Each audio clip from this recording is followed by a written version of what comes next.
ஆண்டவராகிய இயேசு கிறிஸ்துவின் நாமத்தில் காலை வாழ்த்துக்கள். இன்றைய மன்னா, ஆதலால் ஆண்டவர் சீயோன் மலையிலும் எருசலேமிலும் தமது செயலையெல்லாம் முடித்திருக்கும்போது அசீரிய ராஜாவினுடைய பெருமையான நெஞ்சின் வினையையும் அவன் கண்களின் மேட்டிமையான பார்வையும் நான் விசாரிப்பேன் என்கிறார். ஏசாயா 10:12. பாருங்கள், இந்த அசீரியா ராஜா ரொம்ப பெருமை மிகுந்தவனாய் காணப்படுறான். தன்னை குறித்து ரொம்ப நினைப்பதற்கு மிஞ்சி அவன் என்ன பண்ணுறான், தன்னை குறித்து அவன் வந்து பெருமையாக பேசுகிறத நம்ம பார்க்குறோம். அதில் பாருங்கள், அதில் சொல்லப்பட்டிருக்கு அடுத்த வசனம், அவன் சொல்கிறானா, என் கையின் பலத்தினாலும் என் ஞானத்தினாலும் இதை செய்தேன். நான் புத்திமான். நான் ஜனங்களின் எல்லைகளை மாற்றி அவர்கள் பண்டக சாலைகளை கொள்ளையிட்டு வல்லவனைப் போல குடிகளை தாழ்த்தினேன். ஒரு குருவி கூட்டை கண்டுபிடிக்கிறது போல என் கை ஜனங்களின் ஆஸ்தியை கண்டுபிடித்து விட்டுவிடப்பட்ட முட்டைகளை வாரிக்கொள்வது போல பூமியெல்லாம் நான் வாரிக்கொண்டேன். ஒருவரும் செட்டையை அசைத்ததுமில்லை, வாயை திறந்ததுமில்லை, கீச்சென்று சத்தமிட்டதும் என்று சொல்லுகிறான். கோடரியானது தன்னால் வெட்டுகிறவனுக்கு விரோதமாக மேன்மை பாராட்டலாமோ? வாளானது தன்னை கையாடுகிறவனுக்கு விரோதமாய் பெருமை பாராட்டலாமோ? பாராட்டினால் தடியானது தன்னை பிடித்தவனை மிரட்டினாற் போலவும் கோலானது நான் மரக்கட்டை அல்லவென்று எழும்பினாற் போலவுமே இருக்குமே.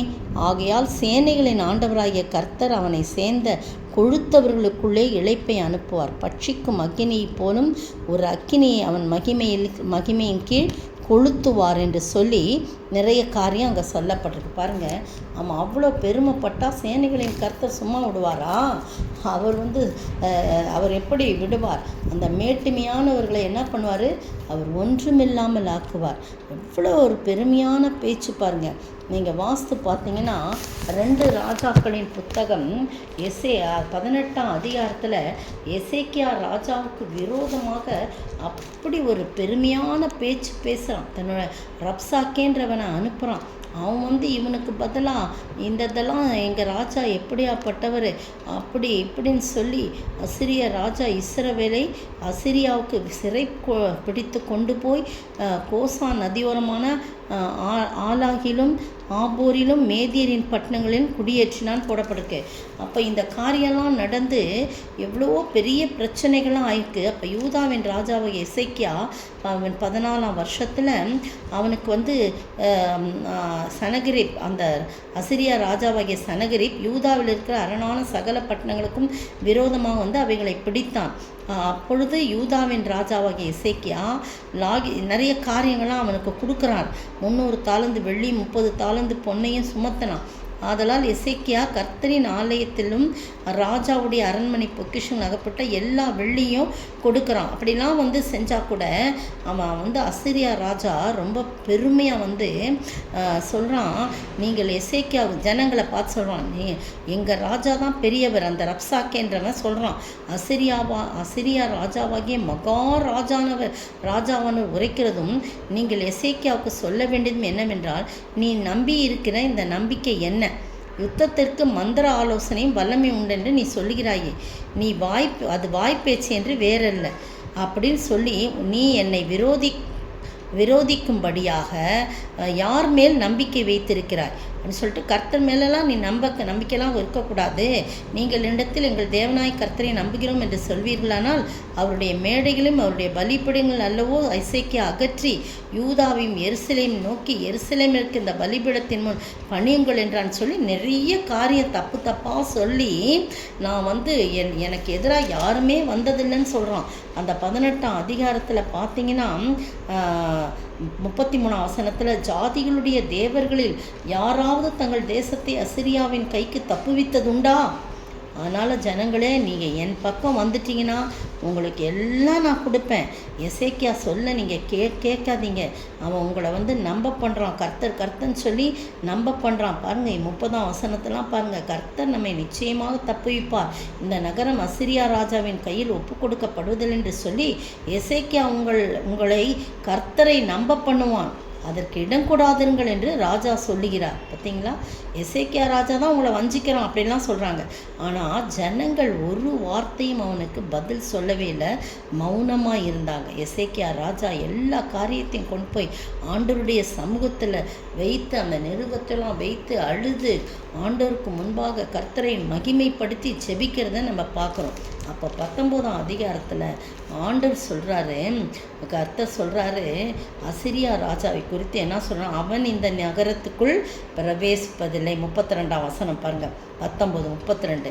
அவன் இந்த நகரத்துக்குள் பிரவேசிப்பதில்லை, இதன் மேல் அம்பு எய்வதும் இல்லை, இதற்கு முன் கேடகத்தோടെ வருவதும் இல்லை, இதற்கு எதிராக கொத்தளம் போடுவதும் இல்லை, அவன் இந்த நகரத்துக்குள் பிரவேசியாமல் தான் வந்த வழியே திரும்பி போவான் அப்படின்னு சொல்லிட்டு நிறைய சொல்கிறார் ஆண்டவர். நான் எனக்கு ஆதரவாக இருப்பேன், இந்த ஜனத்தை இந்த நகரத்தை ரட்சிக்கும்படி நான் ஆதரவாக இருப்பேன் என்று கர்த்தர் சொல்கிறான்ட்டு அவர் சொல்லி அனுப்புகிறார். சொல்லி அனுப்பும்போது பாருங்கள், அன்று ராத்திரியில் சம்பவித்தது என்னவென்றால், அசிரியரின் பாளையத்தில் 185,000 பேரை சங்கரித்தான். ஒரு தூதன் அப்படியே சங்கரிக்கிறான், கர்த்தருடைய தூதன். அதிகாலமே எழுந்திருக்கும் போது இதோ அவர்கள் எல்லாரும் செத்த பிரேதங்களாய் கிடந்தாங்க. இவன் அசிரியா ராஜா மட்டும் சனகரிப்பு பிரயாணப்பட்டு திரும்பி போகிறான், நினிவேல இருக்கிறான். அங்கே அந்த ஒரு கோயில் நிஸ்ரோகின் கோயிலுக்கு போய் பணிந்து கொள்ளும்போது அவங்க பிள்ளைகளாலேயே என்ன பண்ணான், அவன் வெட்டி போட்டு கொலை செய்யப்பட்டான். அந்த அருமையான வேளையில் பெருமை உள்ளவர்களுக்கு கர்த்தர் எதிர்த்து நிற்கிறார். மேட்டுமையான காரியங்களை அவன் விசாரிக்கும் போது நான் நியாயம் விசாரிப்பேன் என்று சொல்லி ஆண்டவர் சொல்கிறார். அதே போல் விசாரித்தார். நீங்களும் நானும் கர்த்தரை நிந்திக்காதபடி, எந்த சூழ்நிலையும் முறுமுறுக்காதபடி, கர்த்தருடைய நாம மகிமைக்காக தாழ்த்தி வாழும்போது கர்த்தர் நமக்காக யுத்தம் செய்வார், நமக்காக அவர் பரிந்து பேசுவார். ஆண்டவர் தாமே இந்த வார்த்தைகளை ஆசீர்வதிப்பாராக. ஆமென். எனக்காக யாவும் செய்து மூடிப்பார், என் கர்த்தர் வாக்கென்று மாறார். தமக்கென்றும் பயந்தீடும் பக்தர் யாவர் விருப்பமும் தவறாமல் நிறைவேற்றுவார்.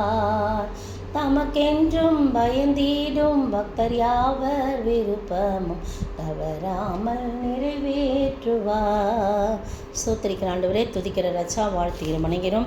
கர்த்தாவே, மேட்டிமை எண்ணம் கொள்கிறவர்களுக்கு, பெருமை உள்ளவர்களுக்கு நீர் எதிர்த்து நிற்கிறீர் ஆண்டவரே. அதே நேரத்திலே தாழ்மையோடு இருக்கும்போது நீர் கிருபை அளிக்கிறீர். அப்படிப்பட்ட கிருபையை நாங்கள் பெற்றுக்கொள்ளும்படியாக தாழ்மையோடு எப்பொழுது நடந்து கொள்ள நீர் உதவி செய்ய வேண்டும் என்று கர்த்தரும் மீட்பெரும் ராஜாவாகிய இயேசு கிறிஸ்துவின் விலையேற நாமத்தில் ஜெபிக்கிறேன் பிதாவே. ஆமென். நேற்றைய பதில், கிறிஸ்துவின் உண்மையான ஊழியக்காரனுமாய் இருக்கிற எப்பாப்பிராவினிடத்தில் நீங்கள் கற்றறிந்திருக்கிறீர்கள். ஆவிக்குள்ளான உங்கள் அன்பையும் அவனே எங்களுக்கு தெரியப்படுத்தினான். கொலோசையர் 1:7-8. இன்றைய